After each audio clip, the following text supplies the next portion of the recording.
Hello friends, welcome to my channel. இன்றைக்கி நம்ம என்ன பார்க்க போகிறோம்னு பார்த்தீங்கன்னா, டேஸ்டியான வாவல் மீன் ஃப்ரை பண்ணியிருக்கேன். இது ரொம்ப டேஸ்ட்டாக இருக்கும். இந்த ஃப்ரைக்கு என்னென்ன இன்க்ரீடியன்ட் நான் ஆட் பண்ணியிருக்கிறேன்னு இப்போ உங்களுக்கு நான் காட்டுறேன். 1 ஸ்பூன் அரிசி மாவு எடுத்து வச்சுருக்கேன். இஞ்சி பூண்டு பேஸ்ட்டு 1 ஸ்பூன் எடுத்து வச்சுருக்கேன்.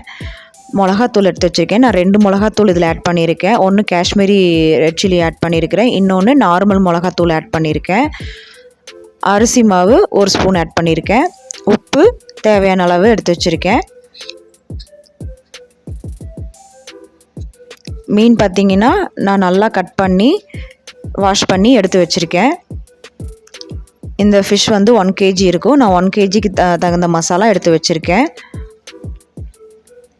இந்த ஃபிஷ் பார்த்திங்கன்னா குழந்தைங்களுக்கு கொடுக்கலாம். இதில் வந்து ஒரே ஒரு நடுமுள்ளு தான் இருக்கும். குழந்தைங்களுக்கு கொடுக்குறதுக்கு ரொம்ப ஈஸியாக இருக்கும். நிறைய முள்ளெல்லாம் இருக்காது.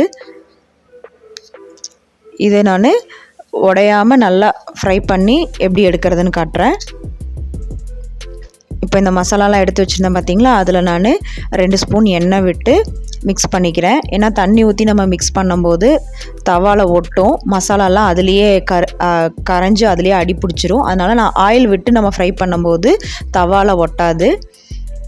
இப்போது ஒரு மீன்லேயும் நான் அப்ளை பண்ணி எடுத்து வச்சுக்கிறேன்.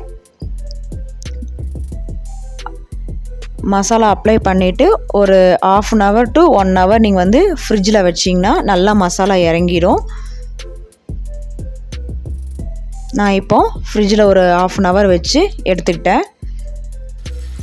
இப்போது நம்ம ஸ்டவ்வில் ஒரு தவா வச்சு தவா சூடானனையும் கொஞ்சம் தேவையான அளவு எண்ணெய் விட்டு இப்போ அதில் நான் ஃபிஷ்ஷை வைக்கிறேன்.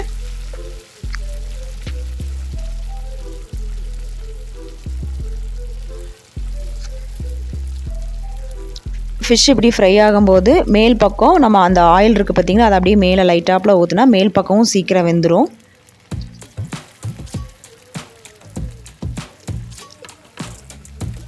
நம்ம ஆயில் விட்டு நம்ம மசாலா ஃப்ரை பண்ணங்காட்டி இந்த ஆயிலில் நம்ம ஃபிஷ் வைக்கும்போது படப்படன்னு தெரிக்காது, மேலெல்லாம் எண்ணெய் தெரிக்காது. இப்போ இதை 2 பக்கம் திருப்பி எடுத்துக்கலாம்.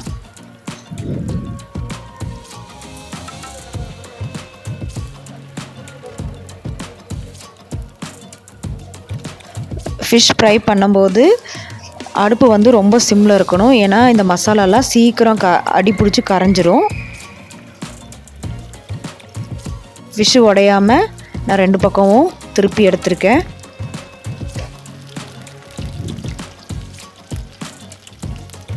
இங்கே பாருங்கள், எங்கேயும் எண்ணெய் தெறிக்கல. நான் அப்படியே அந்த மீன் மேலே மறுபடியும் திருப்பின பக்கத்துக்கு மேலே எண்ணெய் அப்படியே லைட்டாக அப்ளை ஊற்றி விடுறேன்.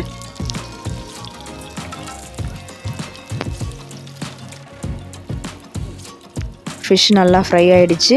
கலர் பாருங்கள், நல்லா அடி பிடிக்காமல் நல்லா கலர் கரெக்டாக ரெட் கலரில் வந்திருக்கு.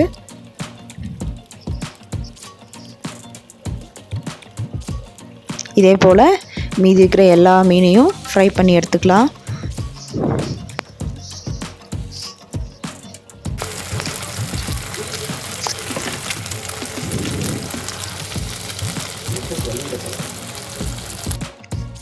பாருங்கள், எல்லா மீனையும் நான் ஃப்ரை பண்ணி எடுத்துட்டேன்.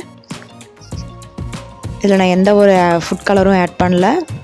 காஷ்மீரி ரெட் சில்லியும் சில்லி பவுடர் மட்டும்தான் நான் ஆட் பண்ணியிருக்கேன்.